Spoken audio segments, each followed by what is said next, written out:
Heart of Scales by Lord Plagueis 777.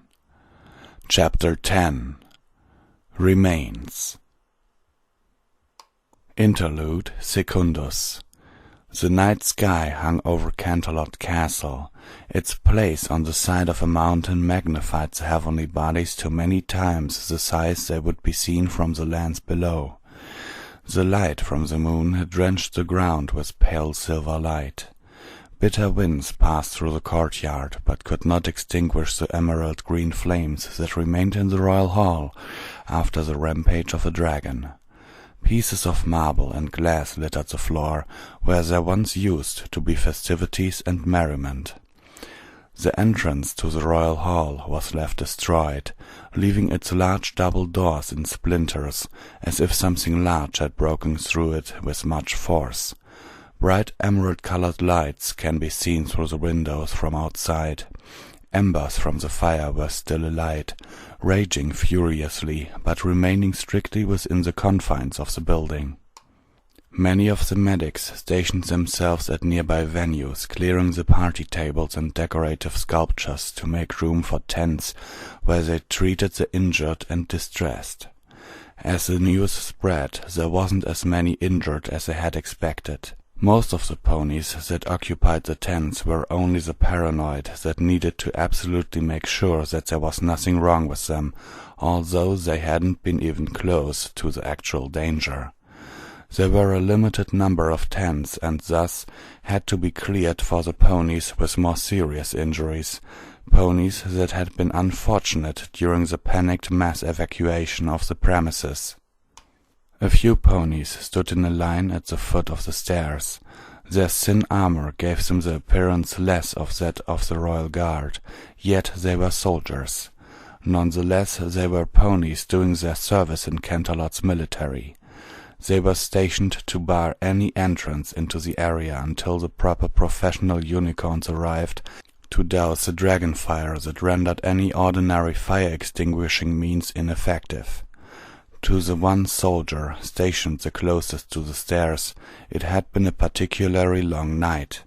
The other soldiers that had been called to the scene had been off duty, resting somewhere at the barracks, while the event had been going on tonight. A few unlucky stallions had been chosen to provide light security around the more remote parts of the castle, making sure troublemakers or party crashers didn't even make it close enough to see the light of the festivities. Unfortunately, something larger than the average party crasher had found its way into the area. Fortunately, he had been the one casted out into the woods to patrol an area inhabited by nothing but ferocious bunny rabbits and killer squirrels. Yes, the very event was on the line, dependent on whether or not he could keep your everyday average vermin from crossing the line. If only that had been true, this event would have been met with apocalyptic ends many times over. He had practically stuck his spear in the dirt and went off to a part of the castle that was even more off the beaten path than his assigned post. He had killed time with a few fellows he knew, eating stolen food, drinking punch, playing cards, basically enjoying some third-class recreation to pass the time. At least events such as these allowed such opportunity to slack off in style. What more could an Earth pony do? Trying to compete with unicorns and pegasi in the military, he often questioned his reasons for even trying. It was then that he reminded himself that he wasn't here to rise in the ranks. He had a beautiful position that blessed him with many openings to slack off, while he pocketed the taxes of these unsufferable Canterlot snobs.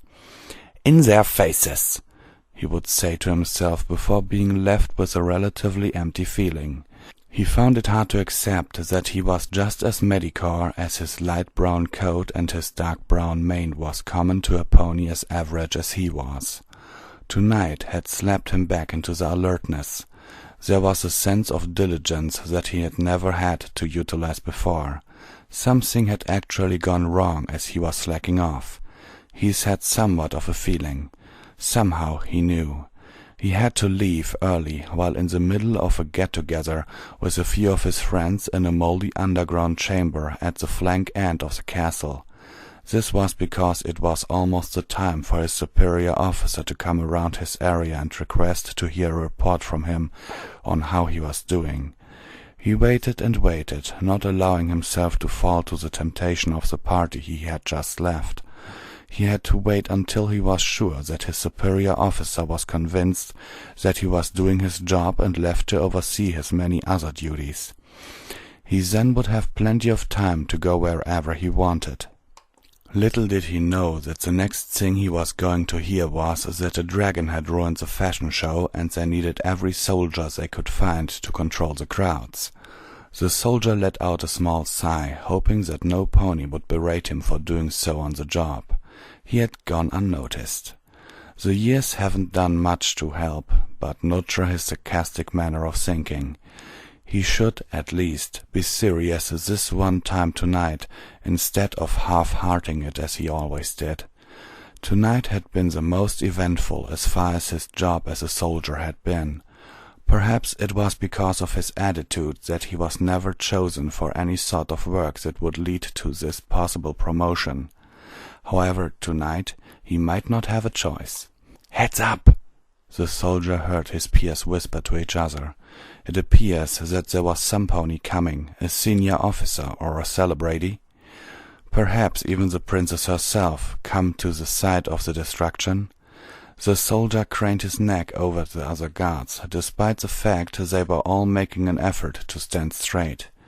He saw some dense golden armor and a sizable shield with the princess's own emblem, a royal guard. He approached the stallions, who tensed as he came closer. His frame was as large as his armor, living up to his battle gear, filling it to the fullest. The guard looked up into the royal hall, the fire of which was burning from within. There were a few ponies behind him, smaller unicorns. It was hard to tell when the guard was blocking a few of them out of with his size. They could be here to take care of the dragon flame, providing protection from it, if not. The first guard began to lead the group towards the stairs, with full intent of entering the fires of the hall. The soldier's peers, as well as himself, quickly made passage, shuffling aside. The middle guard stopped just as he reached the first step of the stairs, turned around, examined his current party, and met eyes with the soldier who had been standing closest to it all this time. The one who had been cursing his luck from the moment he began to watch in the middle of the woods. "Sir?" said one of the unicorns to the lead guard. Her appearance certainly didn't give away any ideas that she was the most timid of the group, but her voice sure did. Under her pointed head she had a pale pink coat, silvery hair fell from behind her head. The group halted at the foot of the steps in front of the soldier. "What is it?" The guard turned and asked in a somewhat impatient voice. "Don't I get a partner, sir?" she asked feebly. She was apparently not ready for the task of entering a building of roaring dragon flame without the company of a burly royal guards pony, despite her ability to use magic. Poor thing, the soldier thought. Marching into the flame wouldn't be too pleasant for him either, but it was fate that passed her the short straw of destiny, one that he didn't expect to draw 2 times in a single night. He had thought too soon. The guard looked at the group, so did the soldier. There the unicorns had the guards outnumbered, 4-3. There was an extra horn, all right. That's what the soldier thought, but the lead guard had a different perspective of the universe. He didn't see an extra horn. No, he saw an extra soldier. The guard let out a chuckle, one lightly dipped in a small tub of sadistic sauce. Knowing how scared the unicorn was, and knowing how unintimidating and reliable the soldier looked, was kind enough to pair them together.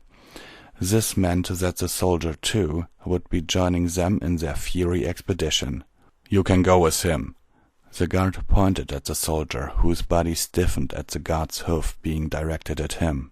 "Explain to him what exactly we're doing here, and make sure you two don't lose each other in the flames." And it was decided just like that. He turned and continued up the stairs along with the rest of their group. The other guards remained impassive, while the other unicorns had some heart to spare looks of pity for their friend.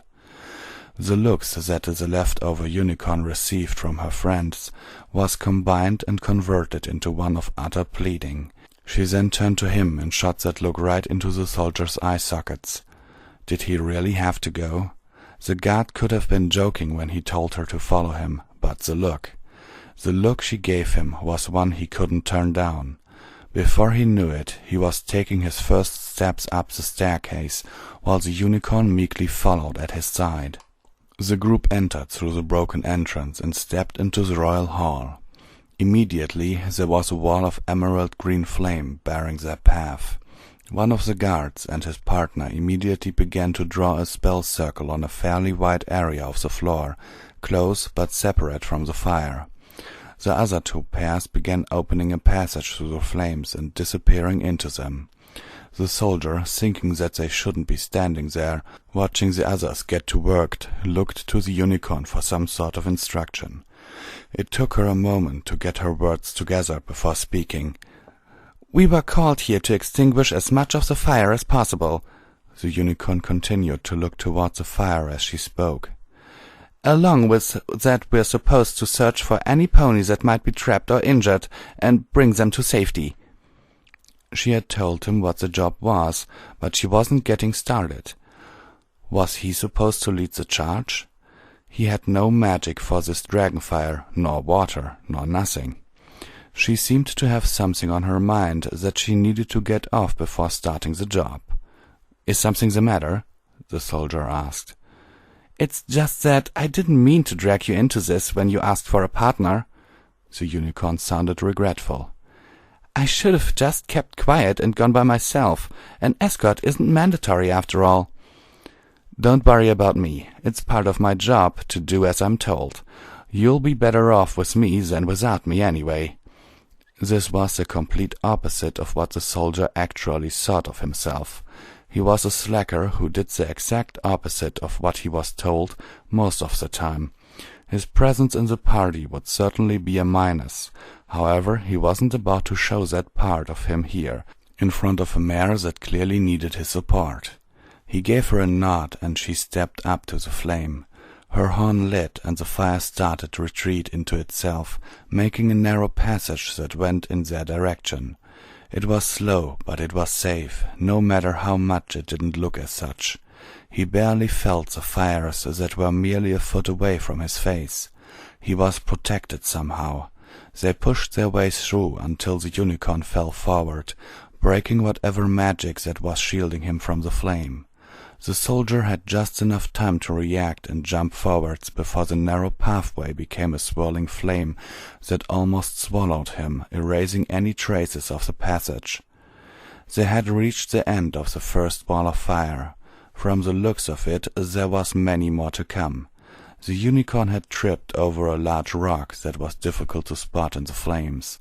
Feeling the immediate heat after the spell broke, the soldier feared that they would be burned and dragged the unicorn and himself further away from the fire, into a safe area free from it. "Sorry, I'm so sorry. I wasn't paying attention." The unicorn sprang back up to her hooves and dusted her cloak off. "Are you hurt? Did the fires reach you?" "I'm fine. Are you?" The soldier was more concerned for the unicorn, who didn't seem to have the clearest mind at the moment. The unicorn didn't answer. She was taking deep breaths, trying to calm herself down. It was just the nerves that were weighing down on her breathing. She seemed to be exhausted from getting past the first wall of fire. "Magic isn't the easiest thing in the world, is it?" the soldier asked, to set her mind on something else. Perhaps some casual conversation would be of help to her. "Definitely, but I shouldn't be having too much trouble with dragonfire." The unicorn looked at the next wall of fire that was in front of them. "It's too hard to counter this fire. It'll take a much more complicated extinguishing spell to even put a dent in any of this. It's like battling two different kinds of fire at once." The unicorn sat to recover her stamina. The soldier sat down beside her. It was the first time he had done so in a long time today. He felt a bottle pressing against his side, the one he had stored in the inner compartments of his armor. He had forgotten all about it, not since rushing back to his post, from as soon as he heard that the dragon was on a rampage a few hours ago. He pulled out the flask of purple liquid inside and shook it. He had filled it up a generous amount before leaving the get-together with his friends. The unicorn took notice of it. The soldier placed it at her side.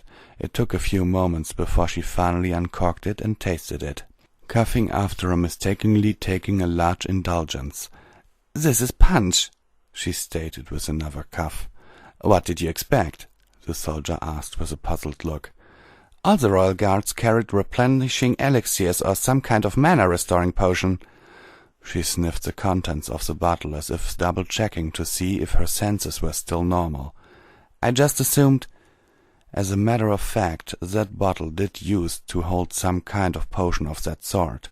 The soldier had nicked it some time ago, drank it, and spent the rest of the afternoon in a place he could not recall. Since then, he's kept it as a personal keepsake to reminiscence his time in the army after he left. That was some time ago, however. He still had it. It was far from unused to be just a keepsake, and he was still in the army. "The royal guard greatly underestimated the severity of this fire," the unicorn stated into the green embers in front of them. "This can't be done by a few unicorns and the royal guard." The fires were indeed strange, but this idea was realized in a whole different way now that the soldier was actually seeing them this close, instead of watching the greenish glow from outside. The soldier waited a little longer until the unicorn had finished the bottle, despite her seemingly disappointed response to its contents. She stood up after wiping her mouth, passing the bottle back to the soldier. She tilted her horn toward the flames and worked her magic once more. The fire receded into a passage, and they traveled into it once more. The flames twisted and entwined themselves into different shapes, creating a different maze with every passing minute. They were already too deep in to turn back, and the only sure exits were at the end of the enormous room, into the hallways that they hoped would be free of flames. Sure enough, at the end of it, they found that they were at the entrance to one of the hallways out of the royal hall. The two sat down to rest once more, wondering what had happened to the other groups that had ventured into the other parts of the hall. The flame had done a great job creating barriers to separate them. The trip to the end of the room was not easy as they had thought. The two of them have had to take a few detours themselves, lengthening the journey. They sat near a wall, facing the blackness of the hallway. The emerald light began to feel somewhat nauseating. They were sick of looking at it. There were a few lights down the hall, flicking lights. There were supposed to be lanterns that lined the ceiling of the wall. However, many did not seem to be working. As their eyes adjusted to the darkness, the soldier noticed that there were pieces of wood and glass on the ground. The wood came from the door that used to separate the royal hall from the hallway they were resting in. Looking at the arc frame of the doorway that led into the hallway, there were still hinges remained attached on each side of the flame after the door had been completely broken through. The glass, the soldier found out, was from the first of the lanterns directly above them. Only the chains that hung them from the ceilings were all that remained. The flames ended here, however the destruction did not. There was still more to be seen at the end of this hallway. "You think any pony is down there?" the unicorn asked. "I was hoping not to run into any pony here. I don't think I have enough to jump back to the magic circle with more than the two of us. The dragonfire in between won't be of any good at all." "Don't worry about that stuff now. We'll cross that bridge when it comes to it," the soldier replied. "I don't think this is any situation to be leaving these sorts of things unchecked." Staring into the darkness any further won't help them figure out what lies at the end any time soon. The only way to find out was to traverse it themselves. Ending their short break, the two started down the tunnel. An illumination spell the unicorn cast lit the surroundings. The white light from her horn was easy on the eyes, compared to what they had been forced to look at in the royal hall. The light helped them dodge pieces of glass that were littered all over the floor. The occasional flickering lantern could be seen. There were scratches along the tilted floor. Paintings on the wall hung askew or just utterly knocked to the ground. The two felt all the more uneasy at the sight of all destruction, but they had not seen the worst of it until they reached the end of the hallway. They were standing in the middle of a three-way intersection, two paths going off to each side and to the one they had come from behind. They looked up in awe at the large crater that something had made in the wall. This could only be the work of a large creature. The light from the unicorn caused the rubble at their hoofs to cast shadows on the ground. It did the same to the crater, making the scene look something like the surface of the moon. "This must have been the dragon." The unicorn felt the depression in the wall. "The stone walls of the castle all have reinforcing magic cast on them by the very best magi in the land. Not to mention that this must have been one of the original walls that were built with the castle. It should be the hardest of all." "Just how thick is it supposed to be?" the soldier asked. "If there was a hole in the wall, I should well be able to reach the other side with just my arm." "Why would it come this way? What was it looking for? It couldn't have stopped here, could it? It must have gone one way or the other." The two looked down the hallway that went to the left. All the lanterns were intact and functioning. They were untouched, which could only mean that they would have to go in the other direction to continue their trail. As expected, it was as dark as the hallway they had come from.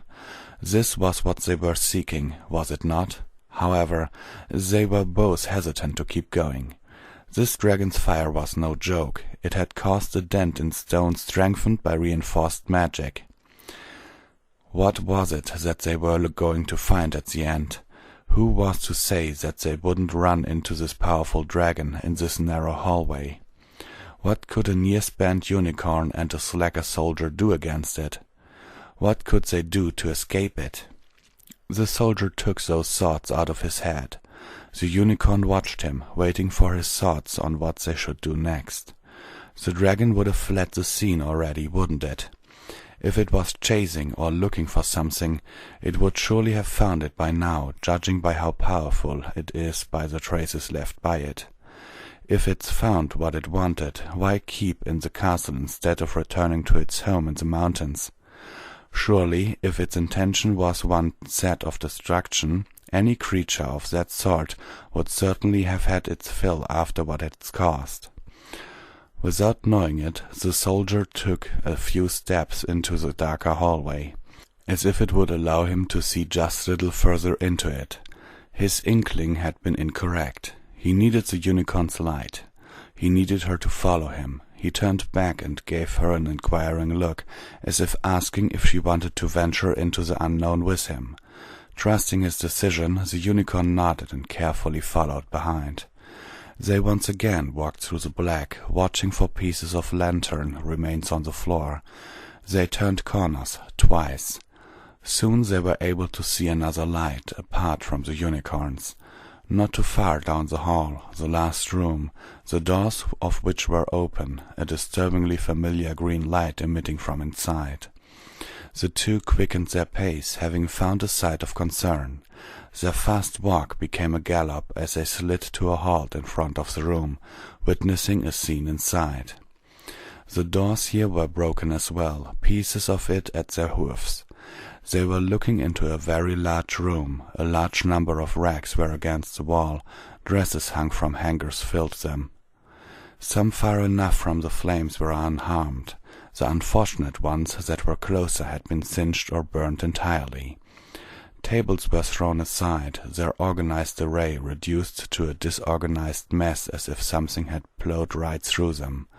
Sewing machines, coat hangers, burnt pieces of clothes. Not once tonight did they see a floor free of debris and pieces of things now broken. Sparks drifted in the air in a slow rotation of fireflies and smoke. The emerald flames were menacingly arranged in this room compared to the fires in the royal hall. Only the inner half of the room was ablaze. It covered a neat semicircular area. The shadows of objects in the room danced wildly on the walls, like savage around fire. The flames reacted to their approach, roaring in intensity as they grew cautiously closer. It hissed and crackled, whooshed and howled, spinning ever so violently as if telling them something in a beastly language, a tempest of sorrow, crying. It was a noise they had never heard from the flames before. The unicorn stepped closer to the fire, despite its growing ferocity. "I don't think going into it will get us anywhere." The soldier felt that they were close enough to the fire as it is. "There's something more than just fire at the end of this room." The unicorn tilted her horn ahead of her and began drilling into the inferno with her magic. "I'm not sure if I want to find out, but we can't just leave without making sure." The soldier watched her enter the flames, hesitating before following her despite the fact that his stomach was telling him to turn back. If they were to reach the end of the room, all they would run into would be the wall, wouldn't it? They would have to turn back around, having placed themselves right in the middle of the intense fire. His expectations were proven wrong. The body of fire had not been what he had imagined, seeing it from outside. The two stepped into a small circular area, free of fire. As soon as they set foot within its perimeter, the fires fell silent. Its heat could no longer be felt.